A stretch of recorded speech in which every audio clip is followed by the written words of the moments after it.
All right. Hey, let's talk about and discuss Impact Wrestling for January the 5th, 2023. This show was decent. I enjoyed it, and it basically set up quite a few more matches for next Friday's Hard to Kill. So we kicked the show off with a memorial graphic showing Don West's first match of the night, Masha Slamovich. We haven't seen her in a while, versus Taylor Wilde. And for whatever reason, Deonna Purrazzo, she was on commentary for the thing. And she didn't get involved at all in the match, which was fucking weird. I have no idea why, but it is what it is. But apparently, both Tom Hannafin and Matthew Rehwall mentioned on commentary that at Hard to Kill, it's going to be a fatal four-way number one contenders match for the Knockouts Championship, which makes no sense. It stars Masha Slamovich, Taylor Wilde, Killer Kelly, and Deonna Purrazzo. Neither of the four are over. Purrazzo has been completely turned off for a long time, and I do think that she's on her way out to WWE, which makes the most sense for her to go. Masha Slamovich has completely been fucked over ever since she lost to Jordynne Grace back at Bound for Glory. So she's beyond recovery right now. It's hard to rebuild someone like that. You know, her losing tremendously damaged her. It really did. And I feel like they should have struck when the iron was hot, and they should have put the championship on Slamovich at Bound for Glory and not have Jordynne Grace retain. Jordynne Grace should have lost. So I don't know, why that happened, but it is what it is. And Taylor Wilde, she's doing this occult / Ala Dawn type of gimmick. It doesn't make any sense. They just, gave her that like 3 or 4 weeks ago. And then you have Killer Kelly, who's been on the back burner just sitting there doing nothing. We haven't seen her in about 2.5 months. So I don't understand why they're doing this. None of the women are over, and I think it's just a waste of time. I really, truly do. They could have came up with a better type of match to do instead of just throwing shit together and throwing shit at the wall to see if it sticks, because I hate when wrestling promotions do this shit. It's annoying as fuck. It really is. But it is what it is. And Masha Slamovich, she loses via a roll-up, a.k.a. a small package from Taylor Wilde. What a way to destroy her. So, post-match, she attacks a official, and she does the snowplow, aka the Russian death machine, on security guard. And then Masha is sent to the back by referees. Okay, cool, I guess. But it's still not going to do anything. It's not going to build her momentum or anything like that. Next, Sami Callihan, he cut a promo. He called out the design and told them that he wanted the design, but he demanded an answer on if the design wanted him. I think they're going to go into a Randy Orton, Bray Wyatt-esque type of storyline with these 4 individuals. It makes sense. I would love to see Sami kind of come in through the inside and have this be long-term. I do think that Sammy could play a heel effectively. He's been heel before, but it was, I want to say, back in maybe 2016 to maybe 2018. And for the last maybe 3-4 years, he's been face. So I do think that him changing to a heel would be great for his fucking character. That's just my honest opinion.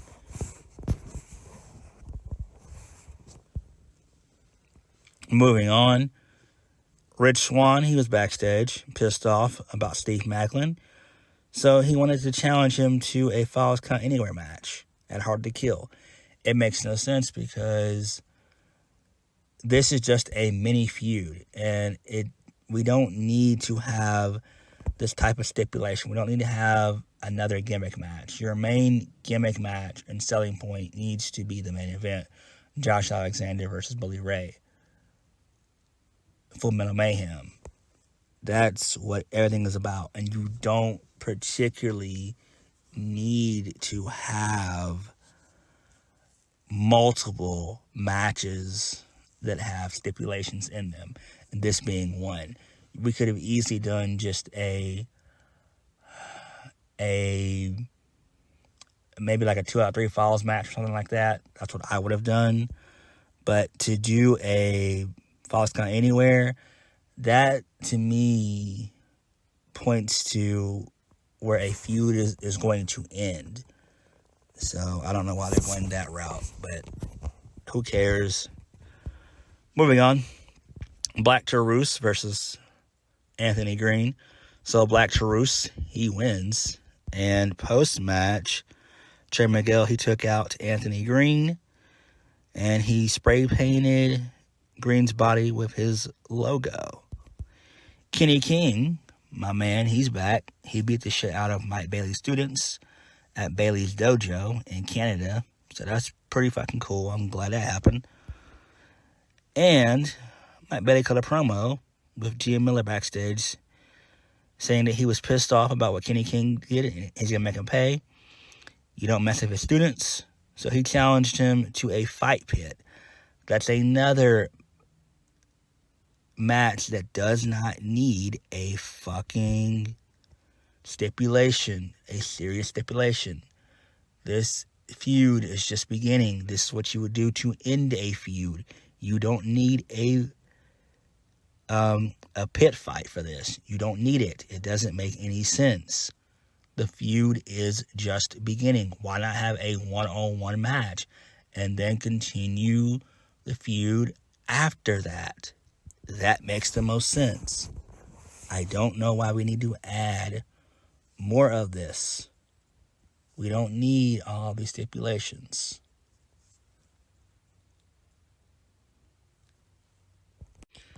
Johnathan Gresham got no entrance in his match, which was weird. But he did beat Ernest R. Anthony. In a really cool-ass sequence, he did a single leg crab for the 3. That was fucking awesome. And he kicked this guy's ass. It was great. I love what they're doing with Gresham. I really do. So I'm digging what they're doing with Johnathan Gresham. I do think that he'll be a top guy in due time. He very well could be the one to dethrone Josh Alexander. If not, then it'll probably be Steve Maclin. But hopefully it is Steve Maclin who's the one to dethrone Josh Alexander. Moving on. Tasha Steelz, Savannah Evans, they're backstage talking to each other. And they're trying to figure out why they keep losing. So they were interrupted by Giselle Shaw and Jay Vidal. And at first, Tasha Steelz, she wasn't wanting to hear anything from Giselle or Jay. But she came around after she mentioned, the whole numbers game. So the four of them started to strategize how to take down the Death Dolls. Who really cares? Next, we had a backstage promo / vignette involving the design. So basically, Diener says that joining the design is a long, difficult, and violent process, and that Sammy needed to realize his purest form. Diener told Sammy that in order to start the process, he needed to shave his head, and that he didn't get to choose to join the design. So if he wants to join, that being Sami Callihan, he has to shave his head. I'm okay with that, but I still think that they're going to go the whole Randy Orton route. Long term, possibly, but I doubt it. Next,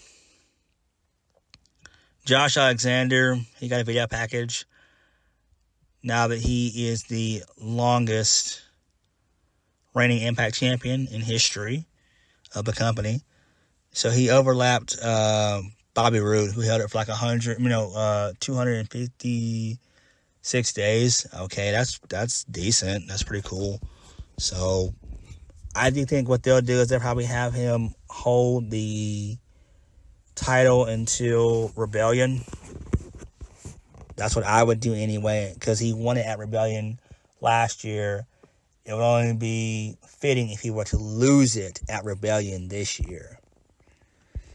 Next, we had a really funny segment involving Moose. I enjoyed this. So Moose, he comes out to the ring, and he's cutting a promo, but he's interrupted by Joe Hendry. So Hendry, he presents Moose with a new entrance. It's his interest. It's his theme song with a bunch of Moose paraphernalia. So that was pretty funny. So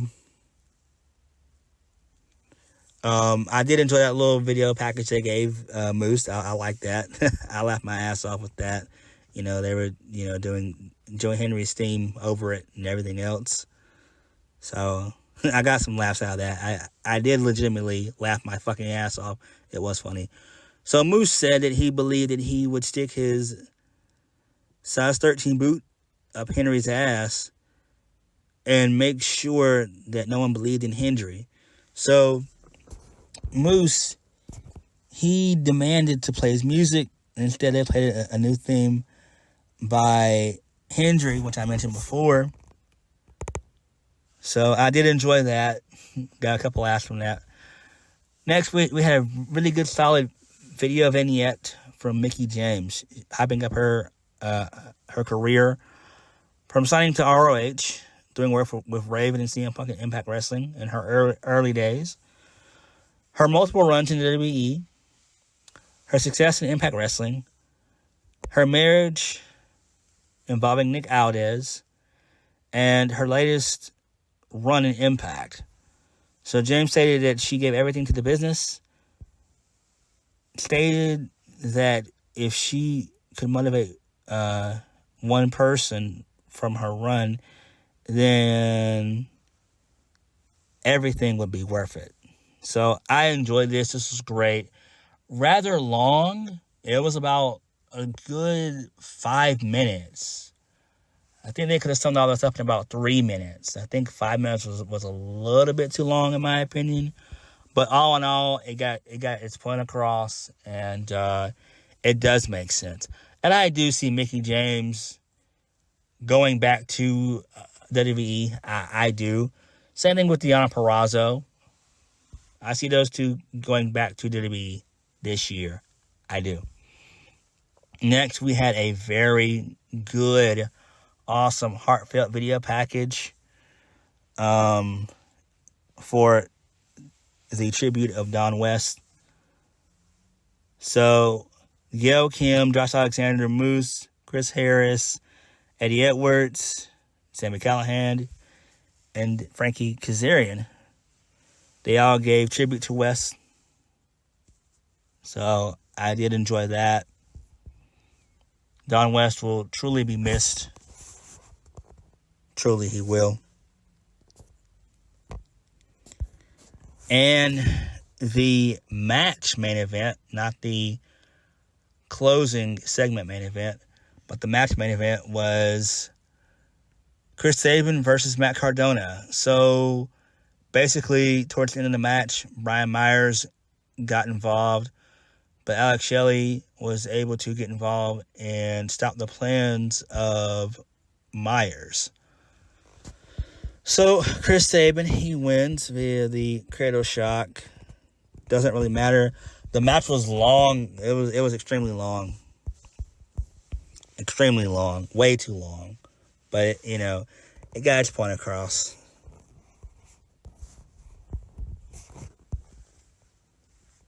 And I do think that there's too many multi-person matches on the Hard to Kill card already. It's way too many. And that's one thing that Impact has got to get away from. And there's already way too many gimmick matches on this show as well. It does not need to be 2 or 3 gimmick matches. You only need one of those. And that needs to be for Josh Alexander and Bully Ray. We don't need to have 10,000, we don't need to have 10,000 gimmick matches on the card. That's just not good. All right, so we then had a random Bully Ray show up. He popped up for whatever reason. And he had a long promo with Scott D'Amore. So Bully, he came during out to the announce table. He was threatened to take out Tom Hannafin and Aiden English, a.k.a. Matthew Weirwall. So Bully, he walked around ringside. He got a steel chair. He called out Josh Alexander, but God didn't answer. Out comes Scott D'Amore. So D'Amore, he taunted Bully for coming to Impact while Alexander wasn't there. Bully said he doesn't respect D'Amore. D'Amore responded by saying that he brought Bully Ray back to see if he could have a redemption story, or if he could be, or if he would have a cautionary tale for anyone interested in ruining his life. So D'Amore said that Bully had turned everyone away who ever trusted him. He mentioned, Devon and everyone else he stepped on in the past, and now even Tommy Dreamer. So D'Amore told Bully that Alexander would give him the beating he deserved, but he didn't discount Bully from winning. D'Amore said that no matter the outcome, Alexander would leave as a respected man, while Bully would be left by himself as a lonely, empathetic man.